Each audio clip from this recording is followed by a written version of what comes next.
When playing Trepang on PlayStation 5, I often felt like Neo from the Matrix as I ran and jumped through the air in slow motion, shooting bad guys with an array of weapons and punching or kicking anyone who got too close to me. Yet, when playing Trepang on its Rage Mode difficulty,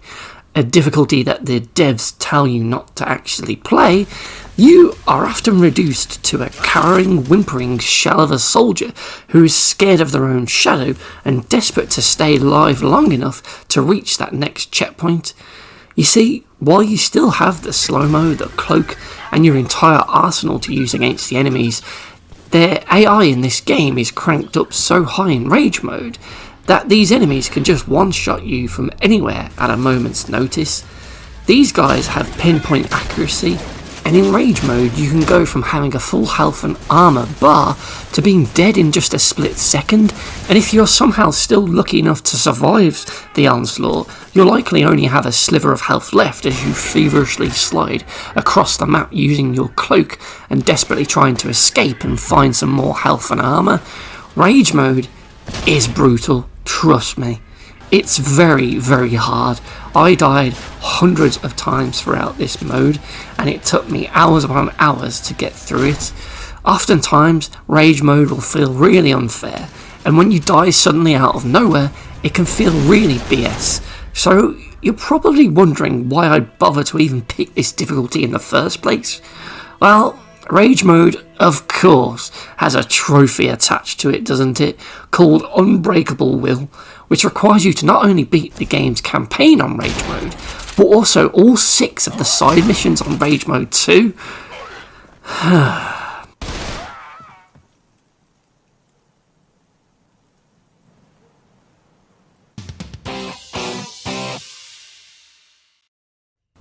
So for my Rage Mode playthrough, I did all but the last story mission first, and then all of the side missions before finally tackling the HQ level, as if you complete everything before that on Rage Mode, you won't actually have to beat the epilogue level, as the trophy pops before that one starts. So I figured I'd talk a bit about each mission in this video, while also adding in some other annoying things that I didn't like in Rage Mode.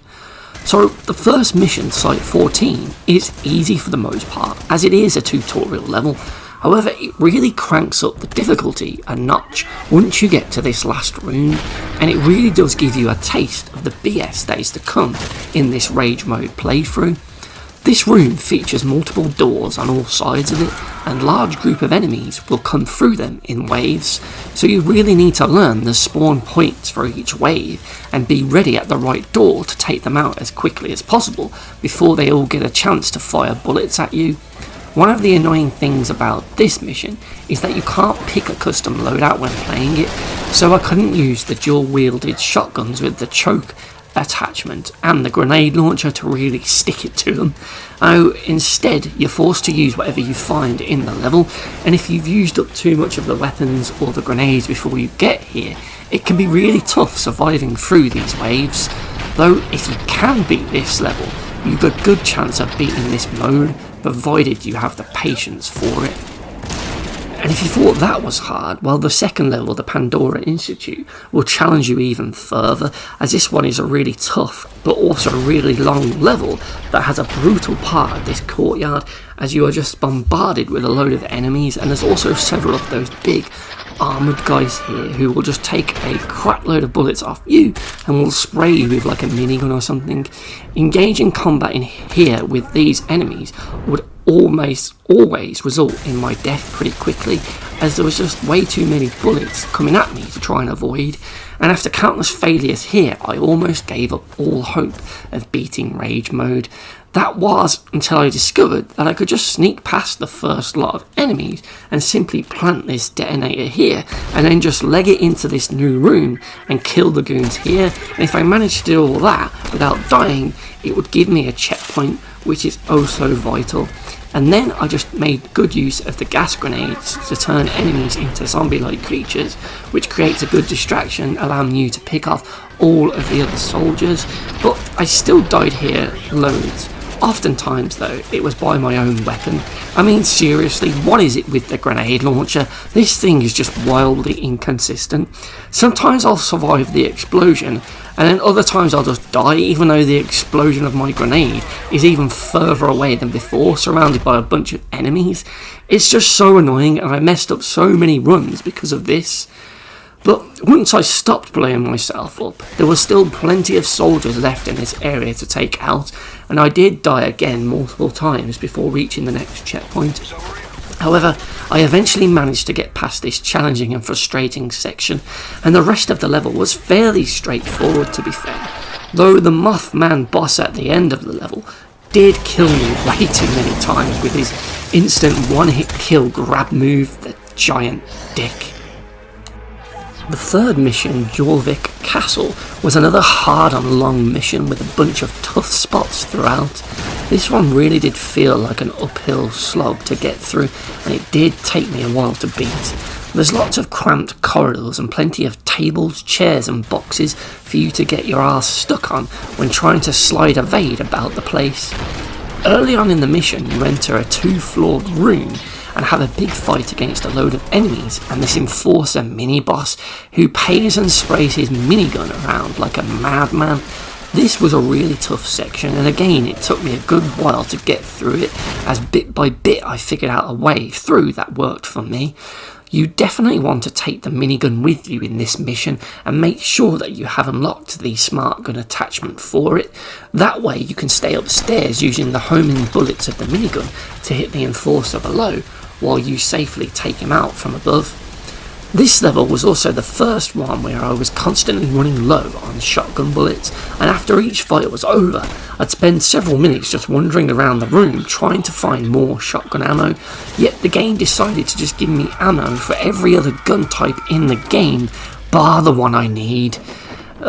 This really does suck, because the rifles and SMGs are useless in this mode in my opinion, as you really do need the power of the shotgun. And when you begin to run low, it's so annoying to have an entire area full of supply boxes and enemies all with weapons to only find one shotgun on the floor from an enemy that has just a measly 4 bullets in it. What the fuck, game? Why? It's hard enough already, damn it, just give me more ammo. So, as well as the ammo issue, I also began to notice an annoying problem with health and armour pickups in this level here too. So you see, sometimes you can backtrack and grab them, but more and more fights during this level, I spotted lots of rooms with health and armour in them that would immediately lock you out of going back to get them once you entered the very next area, whether it was by dropping down into a new room that you couldn't climb back up into, or the autosave would end up locking the door behind you, or even weirder, a force field would just appear behind you blocking the path. Whatever trick the game did to seal these areas off, it always just felt cheap and BS, especially in this mode, as I'd almost always need them seconds later when engaging enemies within the next set of rooms. The Rage mode is all about persistence and perseverance, to stick with a challenging fight until you can force your way past it. You really are playing to just reach the next checkpoint on every single level, and when that autosave message appears on screen, oh man, it's always a great sense of relief. And thankfully all of the checkpoints are the same in this mode regardless of the difficulty. Otherwise, this would have been nigh on impossible to get through if there were less in Rage mode. So later on in this same level, you'll end up reaching this film set looking area, and it was here where I inadvertently triggered an autosave in a bad position, as I ended up moving away from the rooftop here to rush this door, ready to ambush these enemies, and that is when the autosave actually triggered. But I'd have been better off taking them out from that middle area up high, as I could also get the ones at the door behind on the opposite side of the room from there. Instead though, I was down on the ground close to this door, and I ended up having to have a brutal battle just to survive these enemies who came out the first door. Once they were dead, I then had to sprint across the map to be just about ready for the next wave who were coming through that other door. So yeah, the checkpoints and autosaves, while great, can screw you over at times and potentially end up messing up an entire run. and it's made worse by the fact that there's no normal manual saves in this game, and you only get that one save slot, so you better back up your save via PS Plus regularly, just in case, especially on some of those longer levels. And after finally getting past them and defeating the monster, all that was really left in the level to do was fight the Patriarch, and this fight was super difficult, and it probably ends up being the second toughest fight in the entire game to get through on Rage mode, with only the helipad fight at the end of the campaign being harder and more stressful. You really want to get here with a fully stocked minigun with the homing missile bullets to more easily beat the first phase of the fight with the Patriarch, as it allows you to stay up the back where you spawn and just shoot the minigun to hit him from afar without really getting up close and dirty. The second part of it also will benefit if you have some bullets left, though of course this being a boss fight, it was never going to be a one-on-one battle, so you can expect a whole bunch of cultists that you've seen throughout this level to come in and rush you with their bombs, so if they get too close to you, you'll set on fire, and that can just easily wipe all your health and armour. The machine gun ones are also a pain, as they sort of hang about in the sort of middle part of the area, and they can be quite hard to see from the other side, so you can easily get shot by them when you're just sliding around and not realising they're there. The start of phase 3 is just as frantic, as these cultists rush into the room from both the left and right sides, and in this fight you also have another one of those monsters like the one from earlier chasing after you the whole time. It's best to just avoid the monster altogether and focus on clearing out all of the grunts at the start, and then turn your attention to the Patriarch. Just don't forget about the monster, as he can easily jump across the room to slam on top of you and kill you in an instant, so you always need to be constantly on the move to avoid him, the Patriarch's bullets, and also the monster's tongue attack, which he can unleash on you from across the room to grab you and pull you towards him. If you dodge out of the way really quickly, you can avoid dying here, but most of the time you won't really know what's going on until it's too late, which will probably result in a game over. There is a real lot of things going on with this fight, and as you can tell, the Patriarch himself can be really devastating if his bullets hit you, and he can even shoot you from the opposite end of the room, so you can find yourself feeling like you're doing alright, only to then just die out of nowhere because he's just sniped you. And yeah, this one, my god, it really did live up to the Rage mode name of the difficulty, because I died here an awful lot, and this was a real sticking point in my Rage mode run, and after just failing repeatedly over and over again, it really did start to pee me off, and especially when I failed right near the end of the fight where I'd almost killed the Patriarch again and again, and at one point I even thought that I actually shot him and killed him, only to have that relief of beating it immediately fade as I was greeted with the game over screen instead. This is a really BS battle with a lot going on that you have to be aware of, but it is doable with persistence and that unbreakable win, and eventually I beat it and cleared this BS level.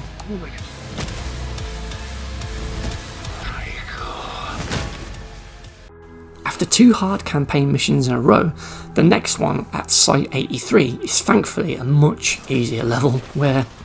aside from the end during battle, there are very little encounters in it, and for that final fight you need to ensure that you've taken the grenade launcher and the shotguns with you, and also take the mines into this mission as well, because you'll need them for this section at the end. What you want to do is just plant the mines on all 4 of the doors in this room before interacting with the object in the room to trigger the enemies, and then just unleash the grenade launcher on the bigger enemies that get past those mines, and you'll easily kill and deal with each wave. You might still die a couple of times, but in the whole, this one was pretty much easy peasy.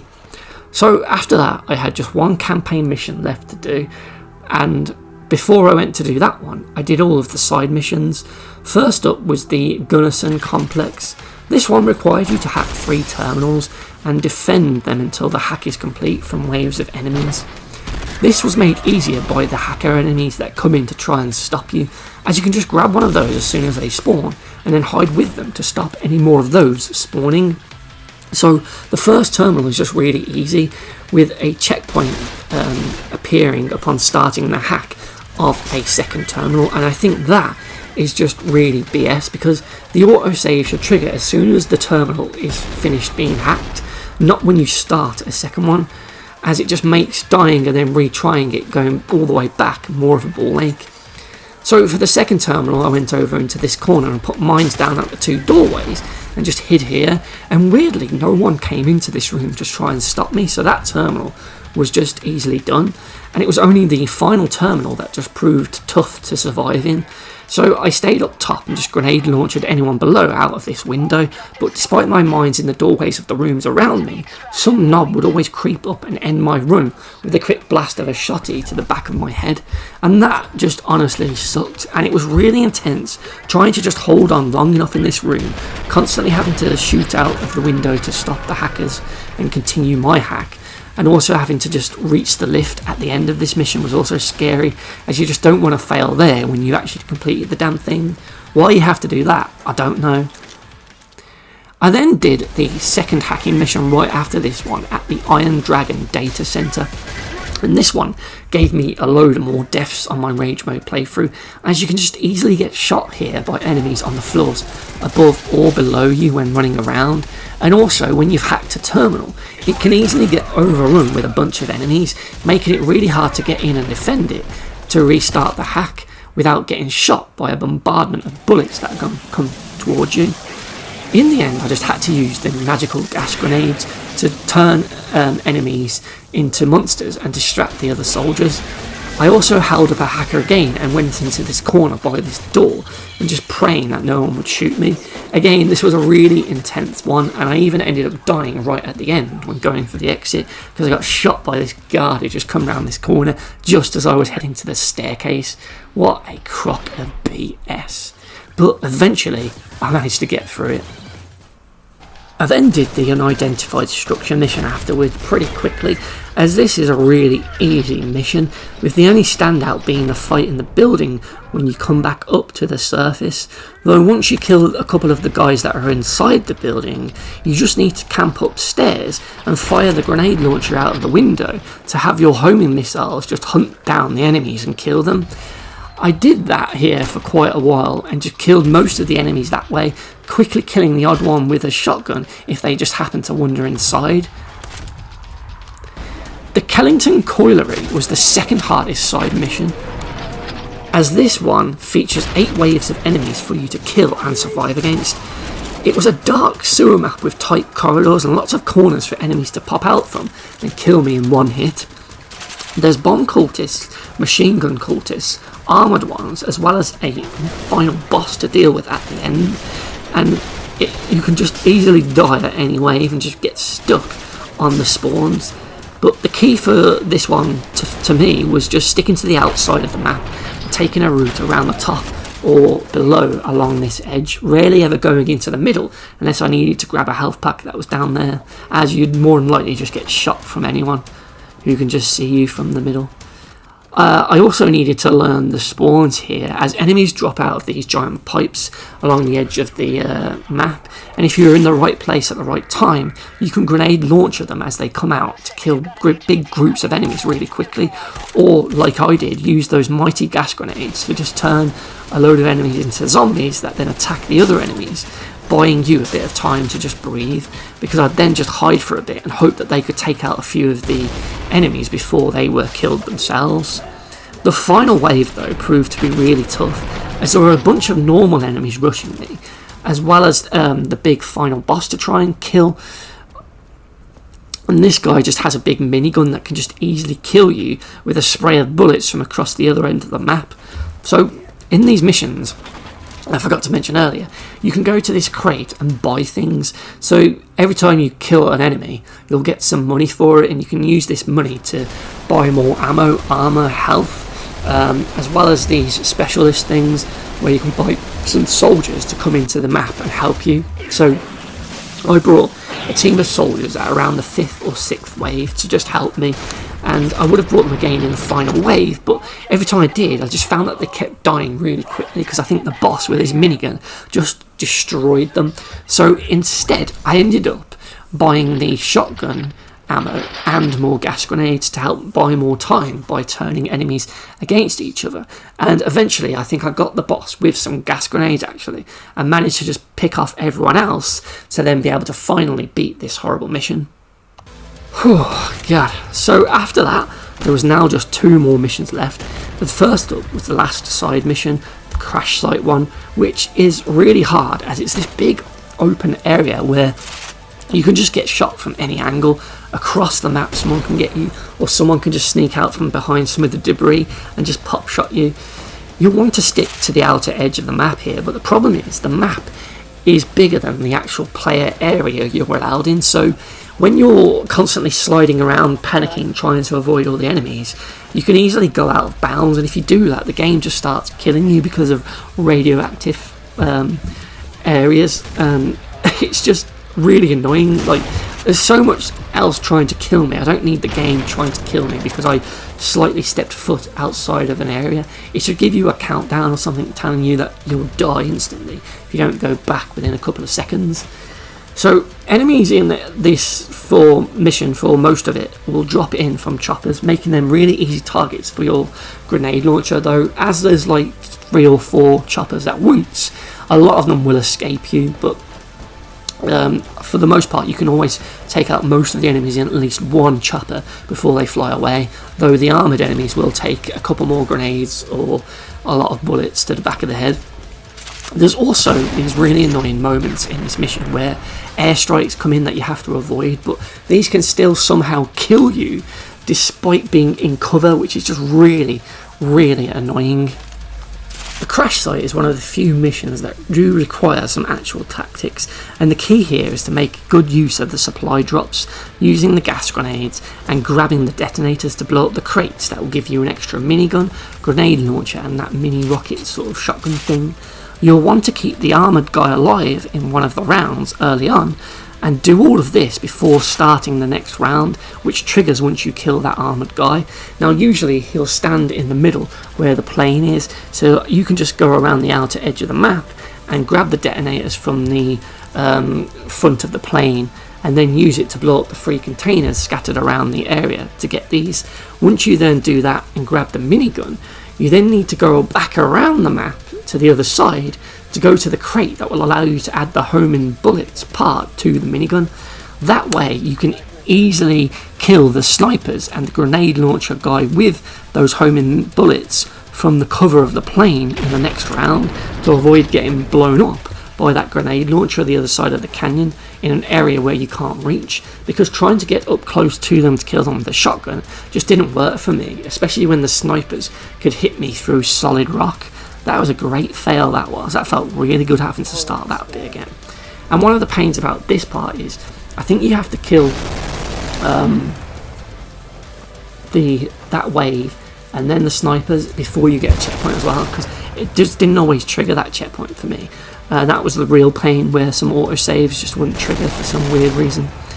Though after you've dealt with all of those snipers and that grenade launcher guy, it's then the same waves as before, with choppers dropping off more enemies into the map. And this crash site took me several hours to beat, and even just sometimes several hours just to reach the next checkpoint, because I just kept dying over and over again. It was really hard to find a sort of route through it and figure out what I needed to do, but once I realised that map had those detonators hidden in that corner,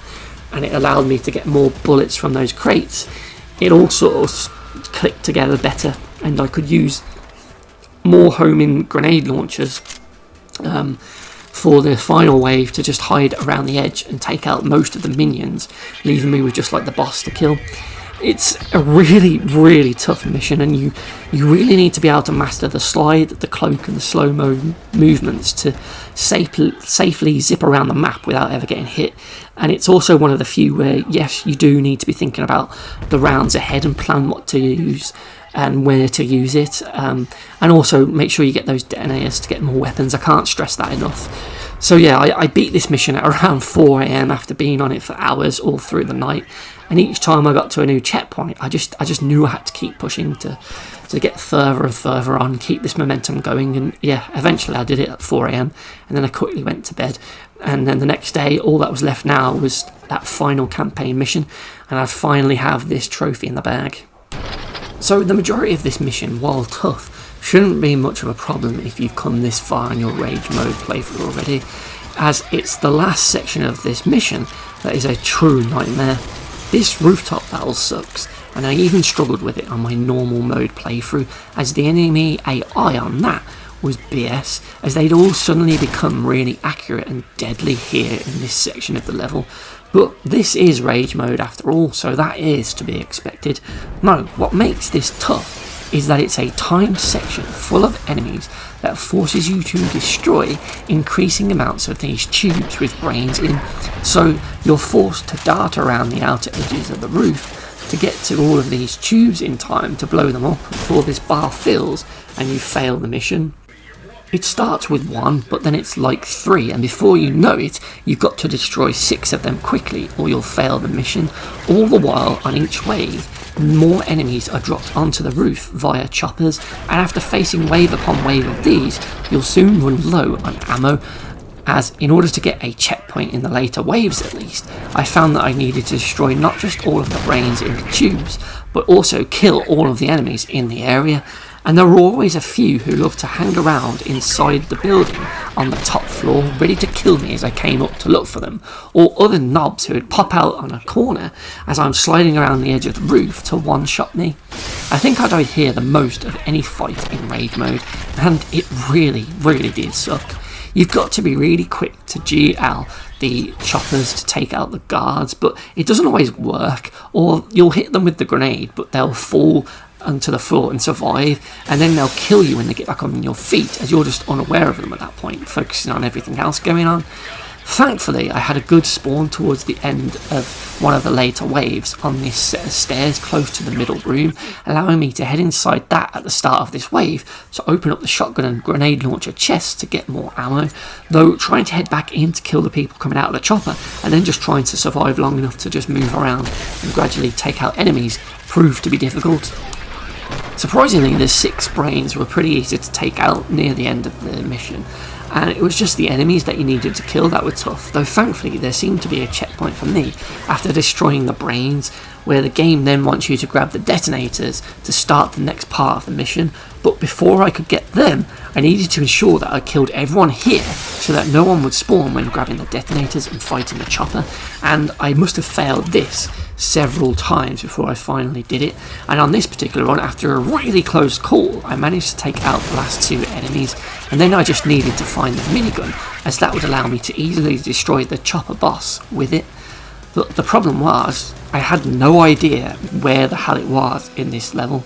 so cue several minutes of me just completely and utterly stressing as I ran around the map searching all of the bodies, trying to find this weapon, looking in all of the crates and checking all of the bodies multiple times, doing multiple laps of this area without finding it. And at that point I was just really panicked, thinking my run was over, as maybe at some point during one of these waves the guy with the minigun was just grenade launched off the roof, or maybe an explosion just caused the grenade launcher that was on the floor to just fly the minigun off the roof or something. But then luckily I just happened to check this soldier and I finally found the minigun. So now I could just grab the detonators and take on the chopper using the focus that I had left to slow down time and destroy the chopper with my minigun, only to then find that I got an autosave at the worst possible time as I needed to reload. So now I was on this dead checkpoint where I was needing to reload and had no more focus left to take out the chopper, only to then find that there was a load of enemies that had just spawned in when I didn't think they would, all shooting at me along with the chopper. Cue a load more deaths, and at this point I thought I was screwed as I kept getting killed again and again before I could blow up the chopper. I just needed to somehow find a way to run away, use cloak to get out of there, reload the minigun and put enough space between me and the enemies on the ground, but have the chopper close to me so that I could blow it up before they came, because if I did, any remaining enemies in the area would despawn. And after several failed attempts I managed to do just that, and with that Rage mode was completed, and upon punching this dude in the face and destroying him, the Unbreakable Will Trophy was at last mine. Wow, what a rush. That was intense. This whole playthrough for this trophy was intense. Rage mode. Wow. You see, for me, Rage mode was an exhilarating experience that was equal parts frustrating, annoying, epic, nerve-wracking, joyful, anything, you get it, you name it. It's a mode that really makes you work for that next checkpoint, and sometimes a section may take you 5 minutes and 1 or 2 deaths, and other times you may be stuck on a particular fight for hours with hundreds of deaths coming your way before you finally crawl your way past it. Rage mode is like the ultimate test of your skill and experience with this game, but it's also at the same time a test of your patience, as you really do need to persist with this mode. Keep pushing, keep trying, and eventually you'll figure out a particular route through the enemies that works well enough for you to clear it. Because oftentimes I'd die again and again in an area, and each time I'd slowly start to figure out a route that worked, and little by little I'd get better at a section, and which at first seemed impossible for me to even beat, and it was just really satisfying to finally beat an area I'd been stuck on for ages. And when that gunfight ends and you're the last man standing, you have that brief feeling of being Neo from the Matrix again, like you're a god, you just owed all of these, and when you see that autosave just come up, it really just spurs you on to take on the next battle within a level. And I think to myself each time that yes, I can do this, and if I can do that fight, then I can do anything, and it would make me believe in myself again each time, and it really helped just keep me going. So while I think the mode is BS, it's definitely doable. You just really need to have an unbreakable will, as the trophy suggests, to just keep pushing through all of the BS and make progress one autosave at a time. So for all the failures, BS deaths, tough bosses, super accurate enemies, bullet sponge enemies, and for all the times that I slid only to get stuck on some scenery and die, for all those missed shots that got me killed, and for all the grenade launchers that I killed myself on, the Unbreakable Will Trophy in Trepang gets a BS trophy rating of